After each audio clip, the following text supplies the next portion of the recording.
So I decided at the summation of each week during this horror movie marathon, I guess I'll do a short little video and just kind of talk about the movies I've seen this week.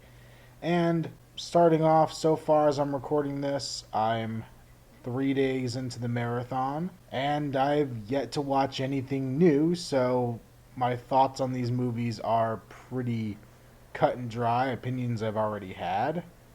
On Sunday, I rewatched John Landis's American Werewolf in London. It's a movie that I actually think I enjoy a little more every time I see it. I think I understand it a little more. I really didn't pay attention to directors back when I first was getting into movies and things like that, unless it was like big, huge names like Spielberg that everybody knows. But I didn't really understand that Landis was known for being a comedy director more so than he was known for being anything else. And I don't think I got a lot of the comedic elements the first time I saw the movie. I actually think they kind of rubbed me the wrong way the first time I watched it. Just like, what's going on here? Why is this funny? This is a horror movie. But the more I've seen it, the more I kind of get the sense of humor running through it. It's subtle enough and small enough that I think it works really well into the overall movie. If you've never seen American Werewolf in London, I definitely recommend checking it out. Monday, I watched the original Carrie from the 70s, and that's yet another movie that I think I appreciate more on repeat viewings. It's really well made. It's just overall a very good movie, and I know it sounds weird, but it's not like a lot of other 70s movies. The 70s very much had its own aesthetic in cinema, and some of it works for me and some of it doesn't, and Carrie's one of the ones that definitely does work for me. And one thing I hadn't really realized earlier, but watching it now and having just seen the first two Psycho films very recently, I never realized how much of the Psycho theme is in there. Every time she does her little telekinetic power thing, it plays the Psycho kind of stab music going on, which is pretty weird. I didn't really catch that earlier. And earlier in the day, Monday, I actually threw another one in there for myself. I rewatched Rob Zombie's Halloween. It's a movie I've seen many times. It's one of the best remakes I think that's out there. It's unfortunate that he did an awful, awful sequel to it, but a very fun remake. It's one of those things that I feel like they're both valid movies. The remake isn't such a great update that it invalidates the original film, but it's also able to stand on its own two legs, able to be its own form of entertainment. And then last night I rewatched for the first time, I rewatched Evil Dead, the 2013 remake, reboot, possibly sequel, whatever you want to call it. It's definitely a movie that I'm going to watch more times. I definitely enjoyed it. Not being stuck in a movie theater with it, it was a little different of an experience to see it. In a movie theater when you have nothing better to do than to stare at the screen, I feel like I was grossed out a lot more. The blood and gore of that movie are just over the top and really disgusting and awesome, but it just didn't really hit me as much this time just because I could be surfing and looking on Facebook, and I was watching the movie while I was falling asleep and just not paying as much attention as you would in a movie theater. So I feel like if I was to watch it again in the future, it's probably a movie better to actually sit and watch and not to be doing other things during. So, finishing out the first week of my horror movie marathon, for Wednesday, watched Cabin in the Woods. I've seen Cabin in the Woods quite a few times since it came out, so no real surprises in anything, but thoroughly enjoyable movie. I wish I could recapture the experience I had the first time I saw it. When I saw it in theaters, I laughed so hard. It was such a fun time. The twists and turns of it just kept me totally excited and into it. Now, going to it, obviously, I know how it's going to play out. I know how everything's going to go. So it's not quite as exciting anymore. You don't get those shocks to it. But that's any horror movie. Once you know the beats of it, it has to be enjoyed on a different level. And I definitely do enjoy Cabin in the Woods. It's just, I don't know, not quite exactly what I wish it was. For Thursday, I watched Psycho 3.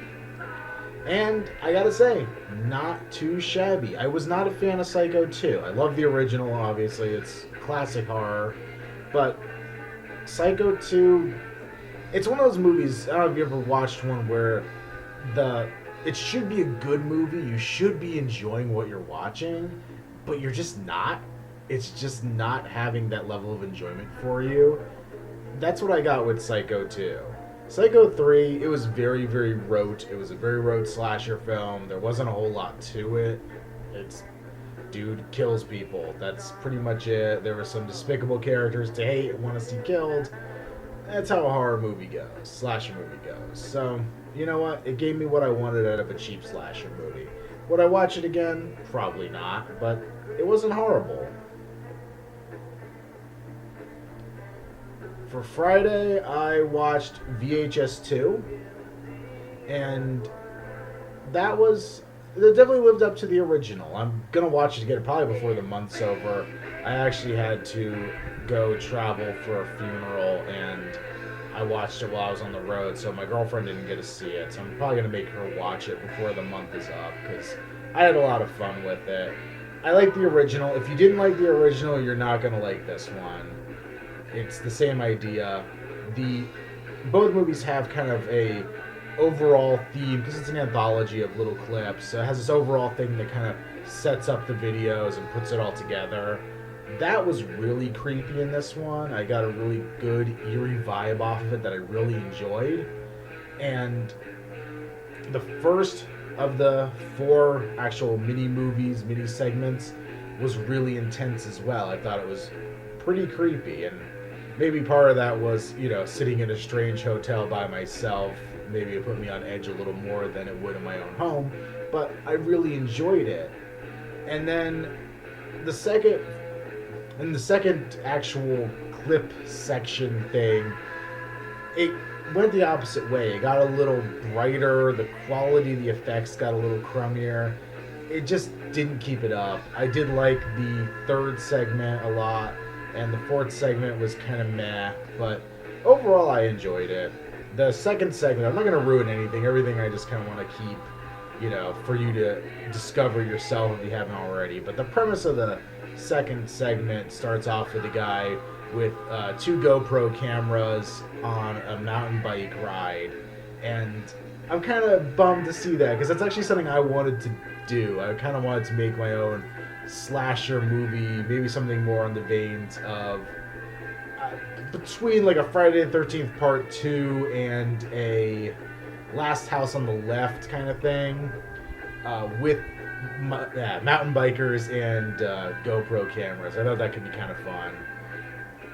Still something I could explore or go further with, I guess, because it's not like you can only have one of those things. I was a little bummed that I know for a fact now that somebody beat me to the punch on that. And Saturday's movie was my first of two Vincent Price movies. I checked out House of Wax. It was decent. I, once again, wouldn't rush out to watch it again, but I would definitely watch it again if it was on TV or something. The end of it was ruined for me. I knew the twist. I don't think if I hadn't watched, I watched all those like Bravo 100 Scariest Movie Moments of all three of those I think exist. I've seen all of them multiple times, and it ruined the end for me. But I think it would have been really obvious to see where it was going, or probably not too much of a stretch to see what was going to happen. And it's a little disappointing. I also hate that it is that 1950s thing where you know it's going to end happy, that there's pretty much no hope for a grisly, gruesome, scary ending. And it sounds kind of weird, but the modern sensibility in me would say to end on a darker note, which they can't do. It's also funny to see that it was filmed in 3D and had all these gimmicky 3D parts, even worse than like Friday the 13th Part 3, if you've ever watched that. It's even worse than that, and like random crap that's 3D popping out at you. So, but the director was blind in one eye, so you could never see the 3D effects while he was filming it or when the movie was put together. So that's kind of a weird thing to think of. But overall, it was good. I'm not going to rush out and watch the Paris Hilton remake. No, not going to bother with that one anytime soon, I don't think. But it's a decent wrap up to week one. It's weird to start off Halloween or October, I guess I should say, with a full week since I stretched into September a little bit. But what can you do?